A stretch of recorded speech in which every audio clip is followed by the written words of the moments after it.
নমস্কার, আমি মনীষা। আর পাঁচটা সাধারণ মেয়ে। আর পাঁচটা সাধারণ মেয়ে যেমন আমিও ঠিক তেমন।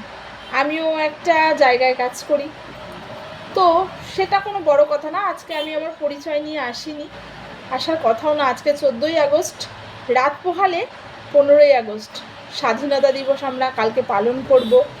তো আমি আর সবার মতো বলবো না আমরা কি সত্যিই স্বাধীন, এসব প্রশ্ন আসছে না। অবশ্যই স্বাধীন, কিন্তু প্রসঙ্গ যেটা আসছে, প্রসঙ্গ একটাই, সেটা হচ্ছে আরজি কর। কী প্রসঙ্গ? একজন ডাক্তার যিনি তার ডিউটি করছিলেন একটা হাসপাতালে, জুনিয়র ডাক্তার, তার নিরাপত্তা দিতে পারলো না। কে দিতে পারলো না? না সেখানকার না অথরিটি, হাসপাতাল অথরিটি দিতে পারলো না, মানে দায় টাকার প্রশাসনের ব্যর্থতা। চোখে আঙুল দিয়ে দিনের আলোর মতো পরিষ্কার যে মেয়েটা সিকিউরিটি পায়নি, মেয়েটা মারা গেছে। তো আজকে শুধু ওই মেয়েটি নয়, এরকম প্রচুর মেয়ে আছে, কেউ মারা যাচ্ছে, কেউ বেঁচে আছে সমাজের সাথে লড়াই করে, কেউ বা অন্য রাস্তা অবলম্বন করছে। সব কিছুই হচ্ছে, মেয়েদের সাথে এটা হয়ে যাচ্ছে। আমার ব্যক্তিগত প্রচুর অভিজ্ঞতা আছে, আমি কারণ বাইরে কাজ করি, প্রাইভেট সেক্টরে কাজ করি, আমার এরকম অভিজ্ঞতা আছে। কিন্তু কি করব, কিছু কিছু সময় মুখ বুঝে মেনে নিতে হয়, যতক্ষণ না ব্যাপারটা বাড়াবাড়ি পর্যায়ে পড়ে।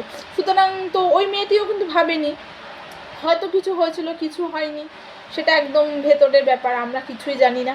বাকিটা নিউজ চ্যানেল, প্রশাসন এরাই বলবে, আমাদের কিছু বলার নেই। আমার একটাই কথা বলার, তাহলে আজকে মেয়েরা করবেটা কি? কোথায় যাবে? কি করবে?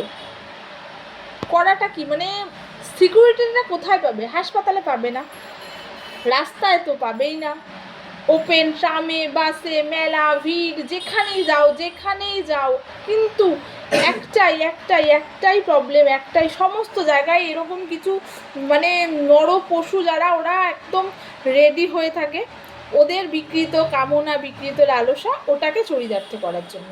আর সেগুলোর জন্য কারা থাকে? অবশ্যই মেয়ে। কিচ্ছু লাগবে না, তোমার জাতি, ধর্ম, বর্ণ কিচ্ছু লাগবে না। শুধু একটা জিনিস তোমাকে মেয়ে মানে হতে হবে, সেটা হচ্ছে মেয়ে। তুমি যদি মেয়ে হও, তুমি যেই হও, তুমি অ্যাক্টার হও, তুমি টিচার হও, তুমি যে কোনো সাধারণ মানুষ হও, গৃহবধূ হও, যেই খুশি হও, তুমি যা খুশি হও, এনিথিং, তোমাদের একটাই কথা, মেয়ে হলেই ওদের কাছে একদম আলাদা স্পেশাল ব্যাপার। আমি আর ভাঙিয়ে কিছু বলছি না ভিডিওটাতে। তো সেটাই, কালকে 15ই আগস্ট, আগে মেয়েদের সুরক্ষাটা কনফার্ম করা হোক, তাহলেই সমস্ত কিছু ভালো হবে।